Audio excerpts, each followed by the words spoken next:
so we got, yeah, we got to see some faces. Show your faces. Come on, we want to see your smiles and your, see, look, Miss Oates got you.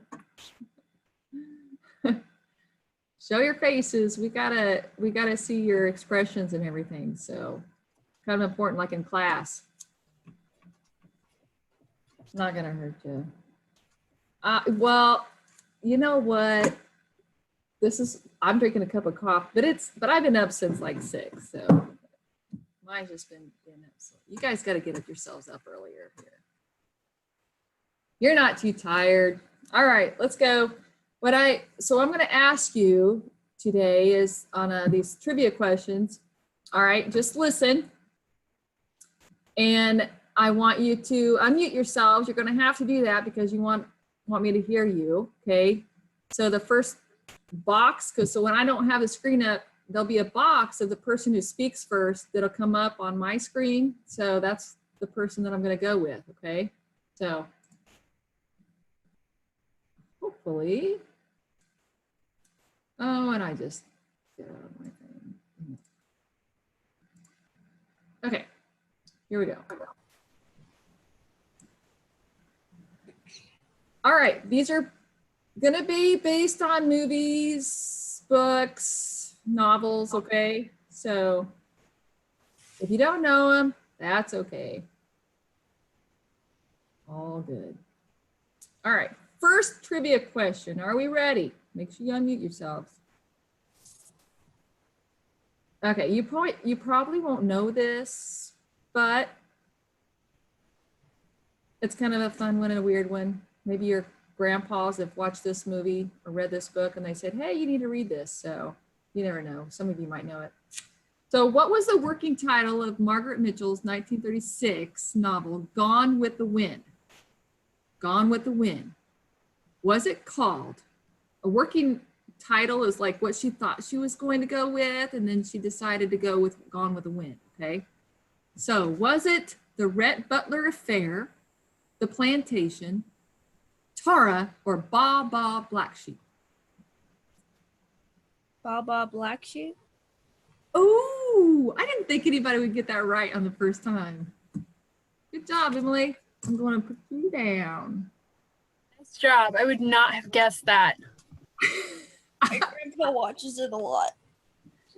Well, see, that's what I told you. Your grandpa. You got a grandpa there that would watch those Westerns on TV. That would be the one. Okay, I'm trying to find another one that you might.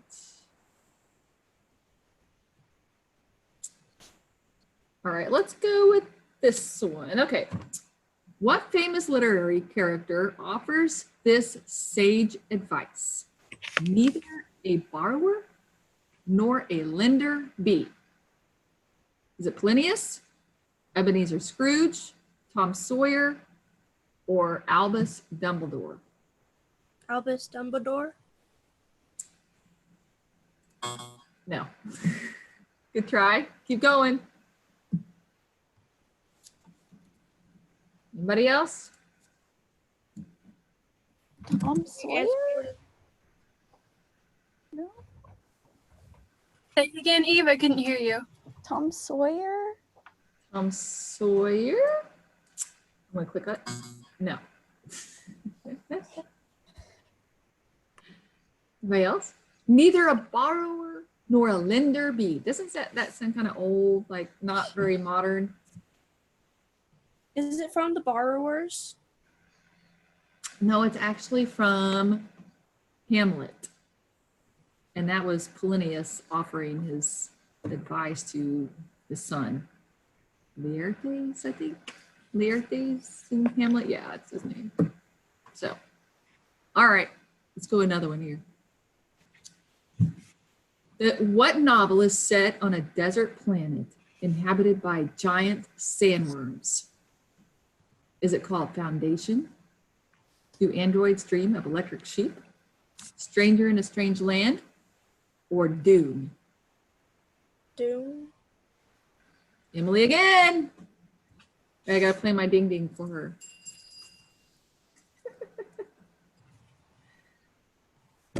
All right, good job. Okay, you ready for the next one? See what Stephen King fans we have here. Which Stephen King novel takes place mostly in the fictional Overlook Hotel? The Shining, It, Doctor Sleep, or Salem's Lot? The Shining. Ooh, I got Eve first. So I'm going to go with Eve on that one.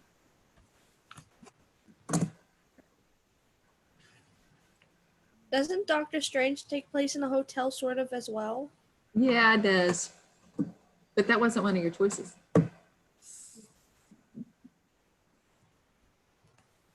It's got to be like an Overlook hotel. So I don't think Doctor Strange was on an Overlook. All right. What is the best-selling novel of all time? Does anybody know it just off their head? Bible? Nope. Is it Harry Potter, The Hobbit, Don Quixote, or Moby Dick? Moby Dick? You would think so. I kind of thought so, but no. Anybody else want to take a guess? Guesses Someone's don't. in the chat. Oh, they're sitting in the chat. I can't read the chat when I have the screen off, so. Caleb said The Hobbit in the chat. Oh, you gotta say it. This is all an interactive. Not. Remember, I told you no chatting. I want to hear you. Is it Harry Potter? No. Nobody got it in the Don last. Quixote? Yeah, who said that? I didn't actually get you. Emily said it. Don Quixote. Who said it? Emily. Emily. Okay. Guy Yep, that you are. attacked the windmills thinking they were giants. What is Don Quixote? You never read Don Quixote? No. Back No. in the day. That's what they, like every high school student had to read, but it's been a long time since we've made high school. It's probably been a good 10 years. Did Okay. you read it, Anna? I did have to read it, and I just gotta say you're not missing anything. It was not something I enjoyed having to read. I didn't either. That's why I was surprised that it was like the best selling. But you got to consider from all the years past, you know, I guess overall, because it's been around a long time. So Basically about a guy who goes around with his sword and he's like, I'm going to fight all these battles and be the coolest and win all the girls, and he was not great at any of that. I like the musical better than the book. watch a musical of Don Quixote? Yeah. Yeah. Good That's deal. the whole book. That's it. Okay, so it would only be a bestseller because high schools were forced to have to read Basically. Basically. Yep. Okay, going on. One more. See if we can get this. Who was the protagonist in the Hunger Games? Katniss Everdeen. Yeah. Hey! Oh, girl. All right. We'll continue on next week on that. But I got Emily and Eve. All right. So you guys got to practice your talking on this stuff. So, all right. Going back to the notes from last week, we're going to add a few things, not a whole lot, but we're going to add a couple things to your notes. So you guys, if you did not unsubmit, or if I did not return it to you, you need to go in and, oh, I got to share my screen. I didn't share my screen. I'm just staring at it and I'm not with you. I better do that. Okay. Share my screen. Okay.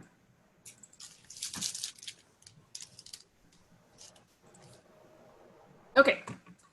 So open up the post, the figurative language and literary elements. Okay. Most of you got the empty stomach finished, which I asked of you. There was I think a couple of you that didn't finish it or didn't attempt to finish it. Not sure why. Just make sure you email me if you have questions or concerns. okay? Or email Hannah or Mrs. Boats, you know, whatever you feel comfortable with, just go with it, okay? That way you can get that done. And I keep a spreadsheet. So each poem from this assignment that we did, there's 4, then each one is worth 10 points, okay? So those of you who finished Empty Stomach, I commented, it should have been posted to your email about how you did, okay?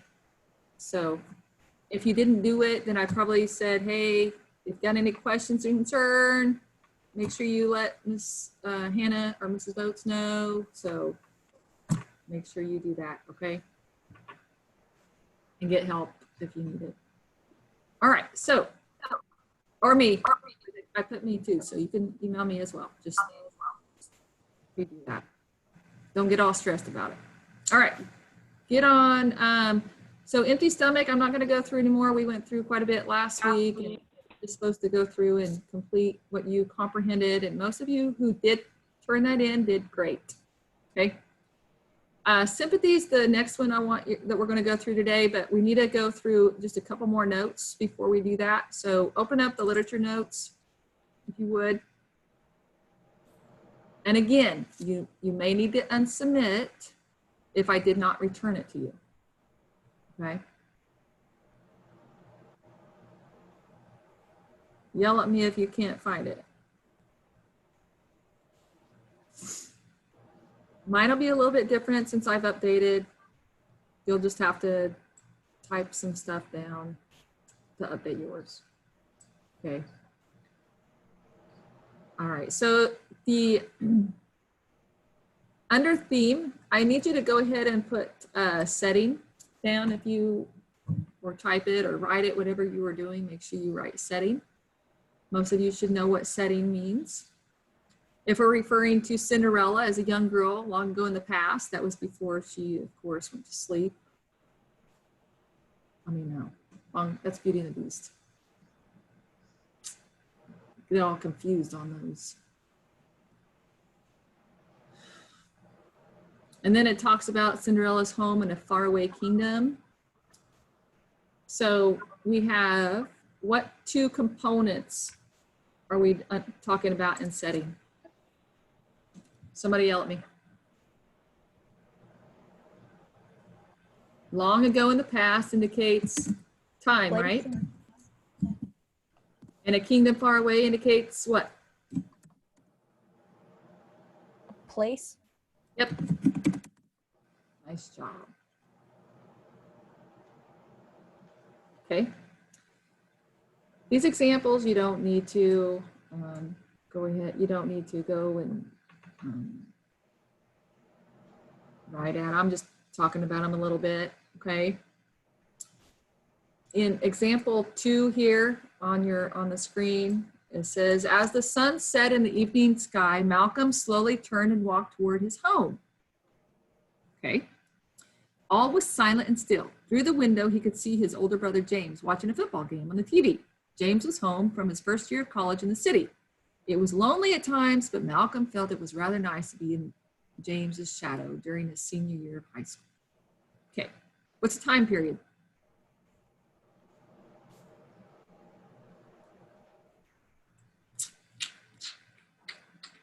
What time of day was it? Evening. Evening. Okay, so there's part of your time period. Evening. What's another piece of the time period? Anybody know? What year in school was Malcolm? Senior year. Mm-hmm. It's a senior year of high school. Okay. Do we have any idea if it was, back in the 1800s or 20s or modern day? Do we have any idea? Says TV. So not Ooh, all right, Emily, good job, girl. So it says, it indicates TV. There's a football game on TV. So we know we're talking about modern day. We just don't know exactly what day, right? We don't know if it's 60s, 70s. Okay. Usually if there's a football game, you're not talking until about 70s. So, okay. But other than that, we don't know. So time and place, that's setting. Okay. Questions? Moving on. We talked about tone, we talked about cause and effect, we talked about elevated diction. Okay. Elevated diction is within the poem Sympathy. Elevated diction is more formality of writing. Remember, it's using different words to denote formal. It might use words that come from long ago, like Old English type of language as well, which would denote a time period and what they used then. So that's also goes along with elevated diction. Okay. We talked about poignant. Okay, figurative language. Again, figurative language, it just adds that colorful language to add interest and creativity. Okay, so you're going to get into some more of that. We talked about metaphor, extended metaphors. We talked about the extended metaphors. It goes throughout the poem or the story. Okay, so there's some comparison being made that goes throughout the story. Okay, that's an extended metaphor. Implicit or implied is sometimes it's not actually, it's kind of hard to find a comparison until you read it all the way through. Explicit metaphors are very easy to see. They're right there in a line. They're making a comparison between two things right there. Okay, symbolism is where we left off, I believe. Did we do symbolism last week? Help me out. Did we do it in level 2? Emily, do you remember? No, we didn't. No, we didn't? Okay. So symbolism, need to finish this out. If it's not on your notes, it will just be blank after symbolism, but make sure you have, you paraphrase the definition to make sure you can remember keywords, okay? So symbolism is the use of symbols to what? Ideas or qualities bigger than themselves. Does anybody know?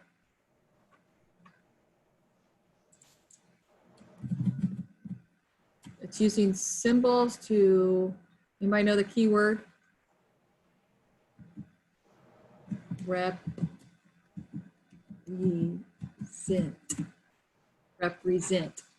ideas or qualities. So a flag represents freedom, okay?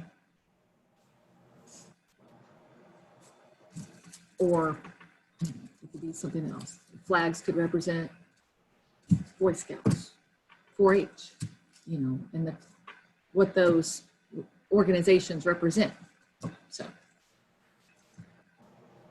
an example here comes from Harry Potter, his scar, you know, his famous scar on his, that little Z scar on his head, his forehead, is kind of like his badge of honor. That, you know, he lived through that incident, and he's kind of made to be brave throughout the series. Albus Dumbledore coming from Harry Potter as well.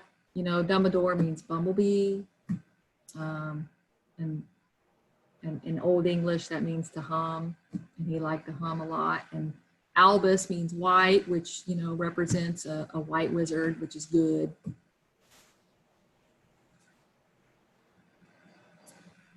As You Like It, one of Shakespeare's plays. The world is symbolized in a smaller scale, which is the stage. And the players are symbols of people of the world. So, two different examples of symbolism there. You don't need to write all that, anything. Just make sure you have the definition, okay? Similes. Similes makes a what? Comparison. Comparison. Nice job. makes a comparison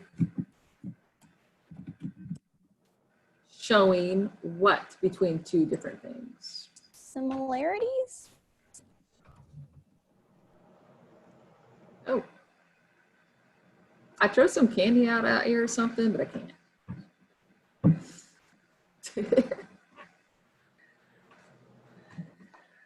So it uses keywords. Oh, I didn't get rid of those. Keywords to make those comparisons, of course, are what? Simile draws resemblance with the help of the words like or, what's that other one? As. As.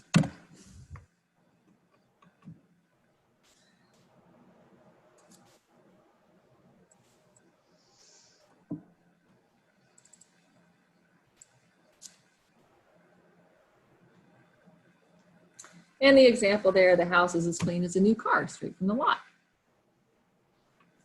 So we're comparing the house, I guess, to a new car.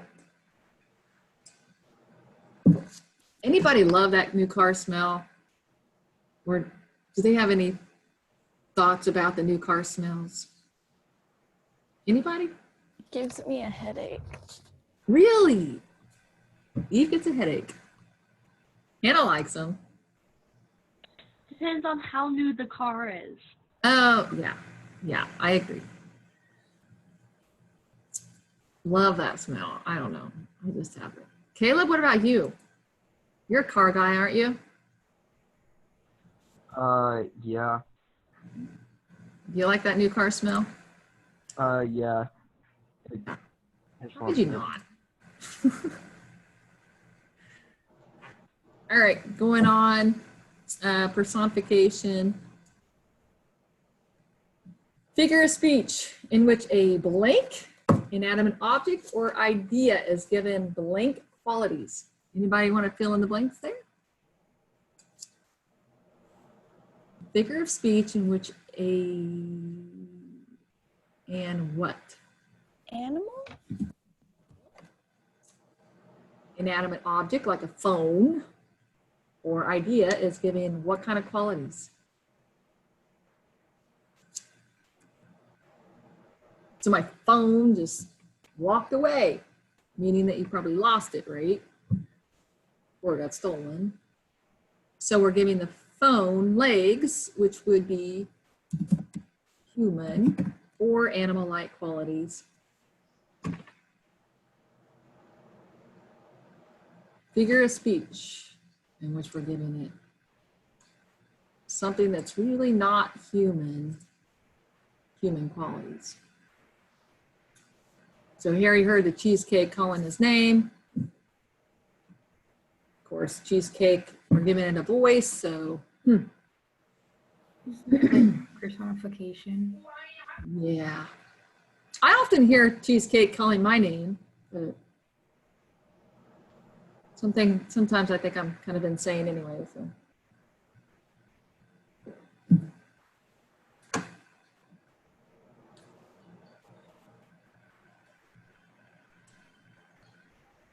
All right, hyperboles. What's our main keyword on hyperbole? Over exaggeration? Yes, over and above or exaggerated speech for the point of emphasis, okay?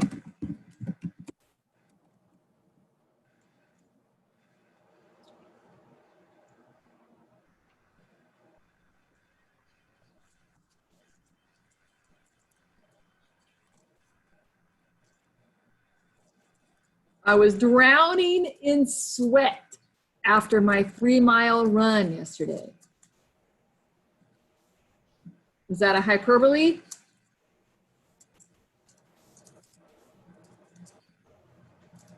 A little bit of exaggeration when I say I'm drowning in sweat, probably maybe dripping, but not probably drowning in sweat. That's more of an exaggeration or a hyperbole. If you looked at the example here says, so first of all, let me assert my firm belief that the only thing we have to fear is fear itself. We call that a hyperbole. By Franklin Delano Roosevelt when he spoke in his inaugural address. And fear, it's kind of exaggerated when fear is actually scared of itself. So there's your exaggerated speech for that point of emphasis. So we got to be brave and do whatever we can to make things right.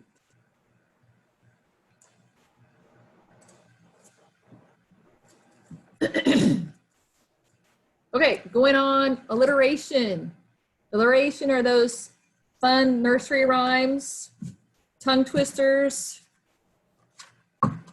that you hopefully enjoyed when you were smaller, and even now. I enjoy tongue twisters now and nursery rhymes even today. So I'm sure you guys have all heard this line, but a better makes a batter better.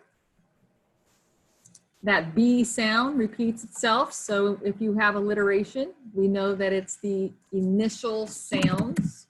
Oh, whoops.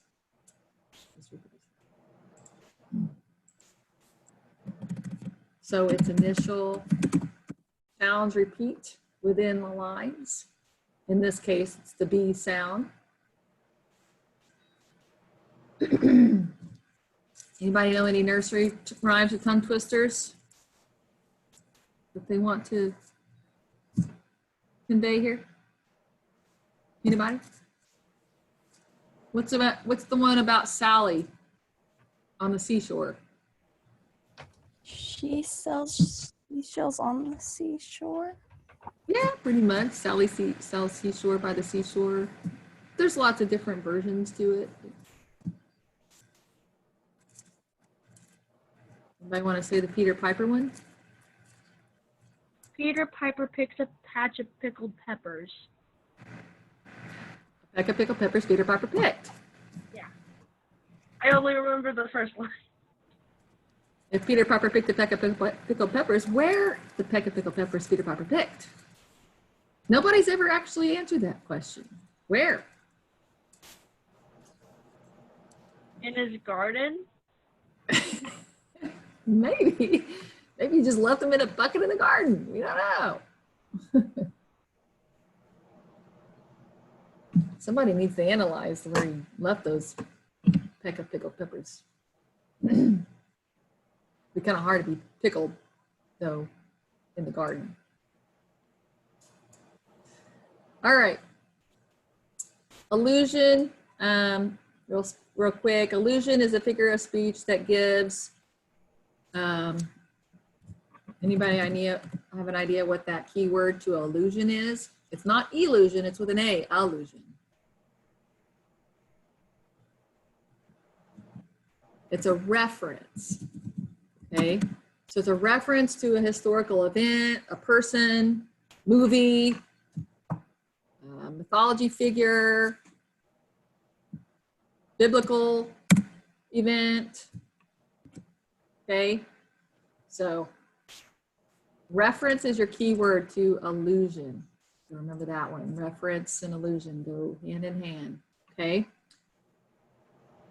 So if I were giving information of how strong a person, I might compare this person to Hercules. And Hercules, as we all know, it comes from mythology, being the son of Zeus. And that would be a reference or an allusion, okay? So I'm giving that reference to Hercules. All right, allusion. Okay, any questions? All right, I want you to go, guys, that's all the notes we're taking today, but I want you to go to the assignment that says sympathy. Okay, by Paul Laurence Dunbar. So if you could open that up, that would be awesome. Mr. Dunbar, he was a famous, of course, poet, story writer, wrote magazines. He actually went to, he actually went to a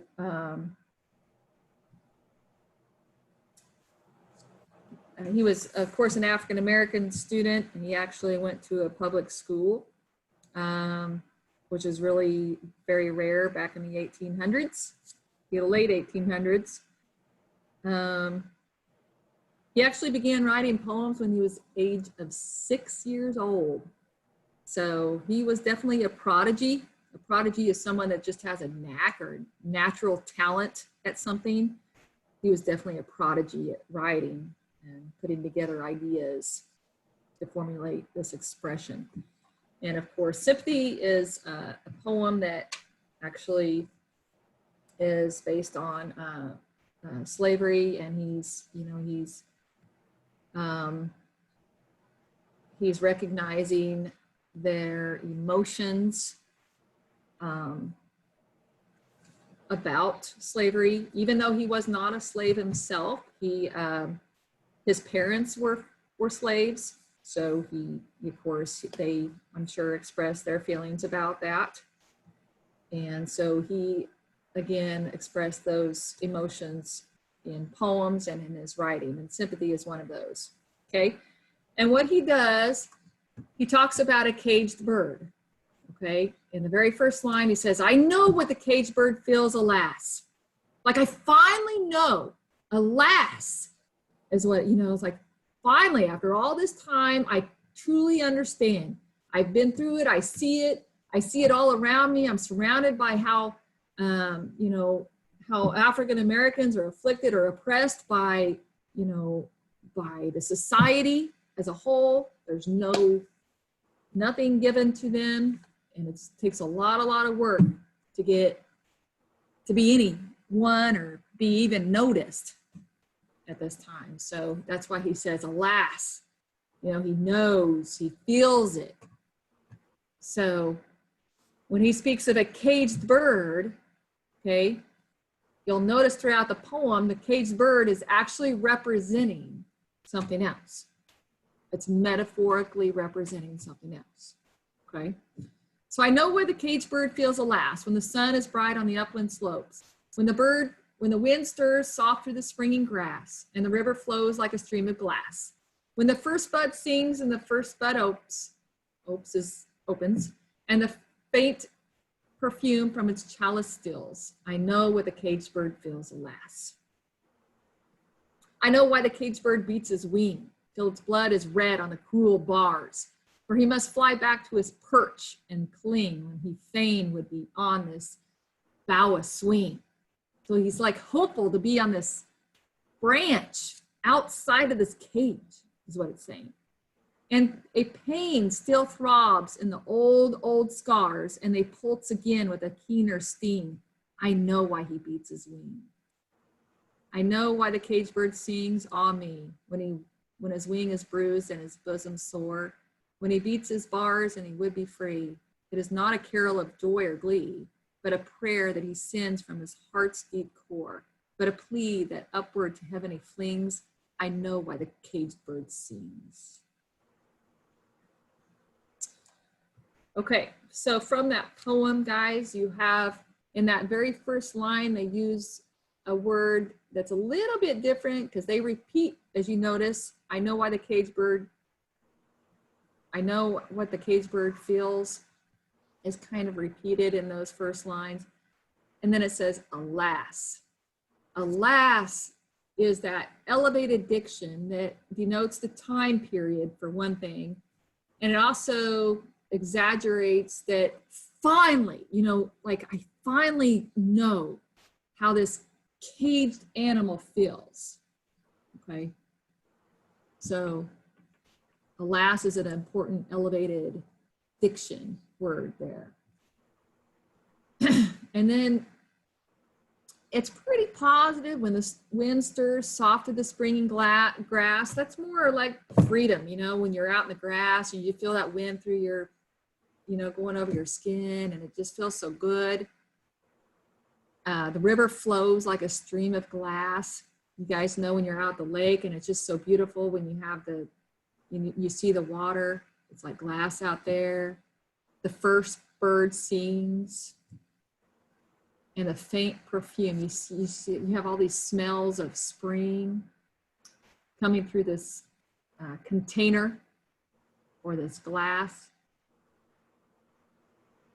And then it goes on to the second stanza where it talks about how this bird so wants out of this cage. Okay, it's beating its wings against these cruel bars until it's blood red. But it so wants to just get out and be on this branch. So when it says, for he must fly back to his perch and cling, he can't get out of the cage, even though whatever he does, he can beat himself to death, he's stuck. When he'd really want to be, he's really hopeful. Feign means like, he's positive, he's hopeful that someday he could be on this branch, this bough a swing. And a pain still throbs in the old scars. And those scars are from beatings, from beating himself and from other people beating him, from trying to escape or trying to get free, okay? But he knows, he becomes keener, he becomes more wise to know, why he beats his wing. He just so wants that freedom. Okay, so going back to the assignment, guys, on the cage or on sympathy.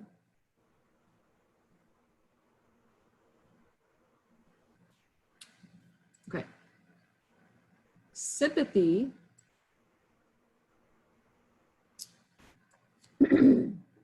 Okay, so there's questions here. So it says, after reading Dunbar's poem, Sympathy, which of the following is the most accurate statement of the poem's main theme? Theme, of course, remember, is what? What's the theme of the story? It's like your message, main idea, okay? It's the main idea, it's the message, might be the lesson that can be learned from it, okay? So what is the main message in this particular poem? Which one of those would be accurate? He feels like the bird. Yeah, this like who is he actually metaphorically speaking of in this poem? The black man trapped within the white colony or something. Okay, like a slave being entrapped in a cage. When they're not working, they have to go back to their cage. Okay, so yes. So in this poem, then,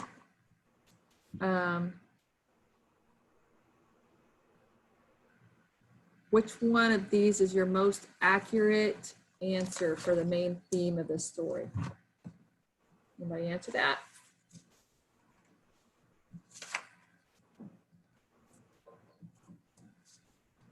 Anybody? Because it talks about this bird just is continuing to get out of these bars, right? He's trying and he beats himself to death and he just so wants to get that freedom, be on that branch. So where it talks about, people are going to continue, right, for freedom. They're going to continue to gain that freedom. Just kind of like, like Black Lives Matter. They're continuing to fight for their freedom, for their rights, right?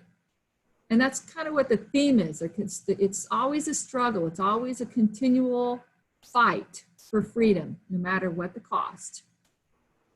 Okay? So really that's your main theme that you're looking at in that poem. It's just continuing. He's beating his wings against the bars, becoming bloody, but he's going to continue because he'd rather be free or he'd rather go to heaven rather than just be stuck.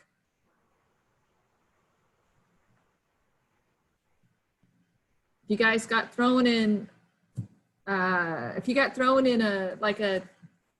juvenile detention and it wasn't your fault at all, like somebody just police came and just picked you up and you're like, you couldn't say anything, you didn't have anything to say, you don't have any idea what's going on. You're like, oh my gosh, what's going on? I didn't do this. And you're telling the truth. but they stick you in these bars anyway. I mean, I'm sure you'd feel a little bit of the taste of what they went through. You're going to struggle to get your freedom back. Number 2, identify an example of elevated diction. The elevated diction that was noted here in that first line. I know why the caged bird feels, alas. Okay. Alas. There's your elevated diction. Anybody have an idea what that is actually referring to?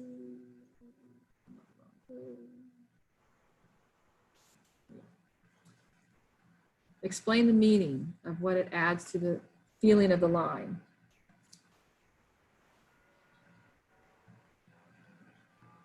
And really, guys, what it's actually, alas is an old English term, and it's actually expressing that sorrow, okay? That I didn't know this before, but now I know. Okay, so it's exaggerating, it's emphasizing on number 2, that sorrow that that bird has for being in this cage, okay?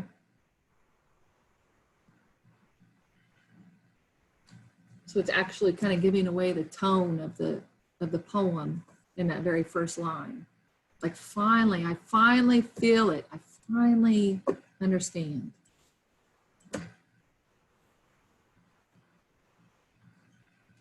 Questions? Yell at me. Number 2, good?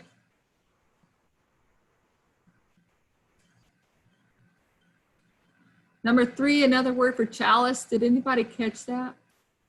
Anybody know what another word for chalice is?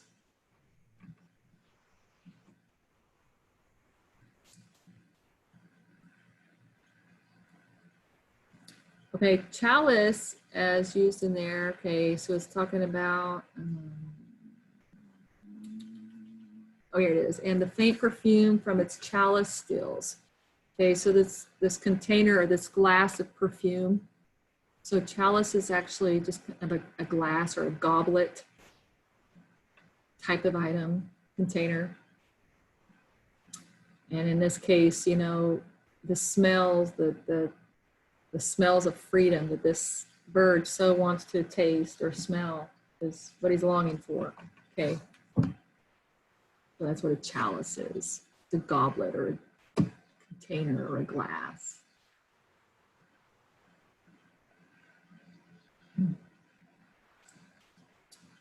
Okay, what does the word keener mean as used in the second stanza? Anybody catch that one? Anybody want to take a guess on that? And they pulse again with a keener sting. I know why he bursts his wing. So these old scars, he's tried to get out of this cage. He's tried over and over again to get out to seek that freedom. And every time he tries and every time he fights, it's with a keener sting. Anybody have an idea? Sharper, bloodier, more tolerable, more hopeful.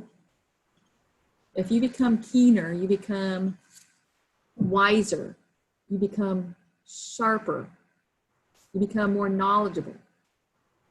So he knows what he feels like. It just becomes more intense or sharper, okay?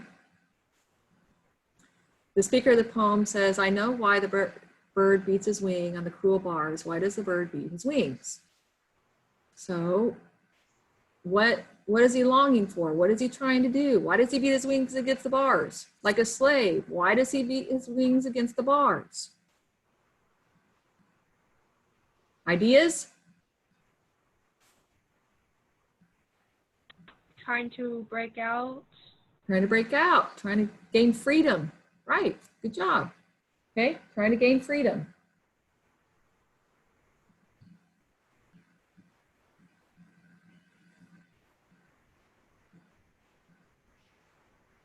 In that third line of the third stanza is good evidence when he beats his bars and he would be free. Okay.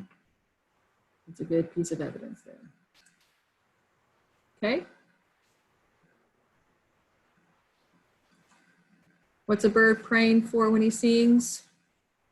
Kind of the same thing. What's he praying for?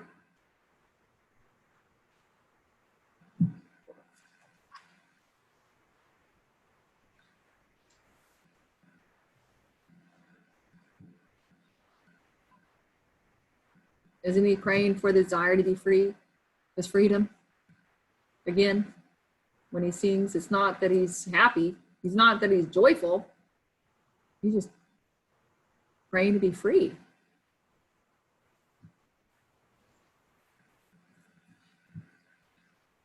The tone, the attitude. Didn't I do that? What's the tone or the attitude of the poem? Which one of those would convey that most? Frightened, sorrowful, peaceful, or warlike? Acknowledgement.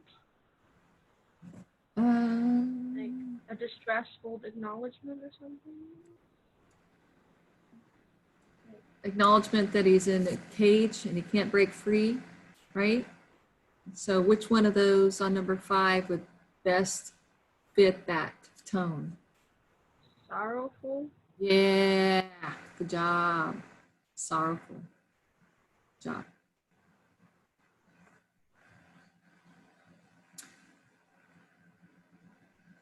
Number 6, in the first stanza, Dunbar uses a simile to compare which of the following. So what is it in that first stanza? What does he compare?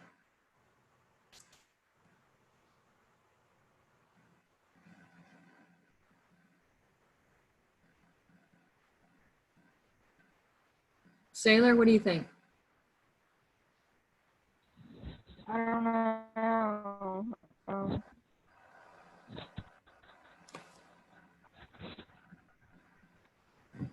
Veronica, you got an idea? See where it says, and the river flows like a stream of glass? Uses like to compare the river to a stream of glass. So use a simile there.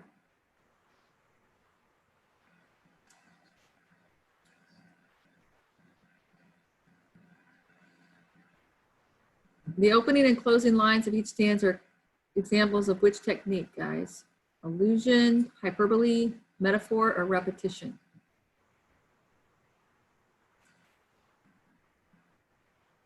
I know why the cage bird sings. I know what the cage bird feels. I know why the cage bird sings. So what device is used there? I know why the cage bird beats his wing. What device is used in the first lines of the stanza? Repetition, is it? Yep, jump, repetition, it repeats. Emphasizes the point that finally I know why that bird, I know why the slave struggled to be free.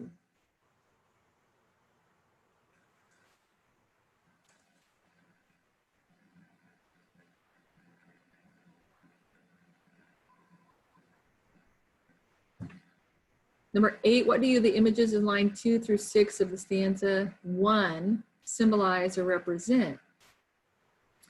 So if you look at 2 through 6, that's referring to, in this first stanza, when the sun is bright on the upland slope and the wind stirs soft through the springing grass and the river flows like a stream of glass, when the first bird sings and the first bud opes and the faint perfume from its chalice stills.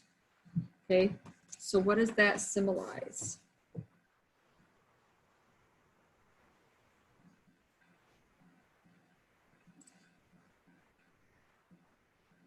The hope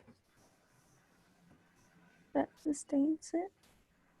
Most, it's very close, but he can't, but he's just trying, he's beating his wings. It's like forlorn, it's no hope. Like it's just not even possible, but he's still gonna try. B. Yeah, the bee, the freedom that is inaccessible to the bird. It's just not, it just can't happen. And he knows it, but he's gonna try. So B would be your best answer. And then we got allusion here. And I'm going to stop. We read the second stanza, which of the following stanzas allusion to the cruelty of slavery. Allusion, remember, is a reference to an historical event. The bird's wounds and scars are like those from whipping. The bird's wings do not do it good while it is caged. The bird would rather be swinging from the tree bough. The bird tries again and again to escape. So which one is an allusion or reference to a time period? And of course, our time period here is slavery. And what do they used to do if you tried to escape or you didn't do the right thing? A. Yeah, that's right. The whipping. They would have to go through a whipping a lot of times. Okay. All right. So again, you guys, this whole poem is an extended metaphor discussing, of course, comparing the caged bird to a slave. So you're going to explain why the caged bird does sing, and you're going to try to find some evidence from the poem, okay, to express that, okay, in that essay. So make sure you're trying to do that. And just, like I said, just give me your effort on that one and do your best. Number 10 is the last one on this particular one. I want to assign, you should be about finished with that one, but I want to assign The Caged Bird by Maya Angelou. And that was a famous, she wrote a book as well. This is a poem. It's very similar to Sympathy. She actually took that Dunbar's poem and made one of her own, using her own expressions of a caged bird. The first stanza is very positive of how a free bird would look and feel if it were free. The second stanza goes into a caged bird and how it feels. And then it kind of puts everything together as what a slave endured and goes through in this particular time period.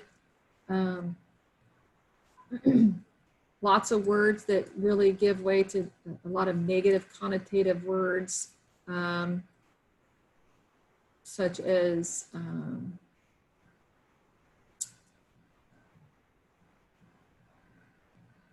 his wings are clipped and his feet are tied. So there's a lot of different lines that are very similar, but again, really denoting that time period and how it felt to be a slave, okay? And you're gonna read through there, and you're only going to do, guys, after you read Caged Bird, okay, you're only going to do, there's 4 questions, okay, on the Caged Bird that you have to do, okay? The final analysis we'll discuss next week, okay? Questions? That's due on Thursday, this Thursday again. So I already forgot the date, but the 9th. So make sure you finish Empty Stomach, Sympathy, and Caged Bird, and turn that in. And again, I'll return that back to you with some notes if you did great. If you need to do anything more, but make sure you just try your best on those. And then we'll finish that up next week, okay? Questions, guys? You good? Okay.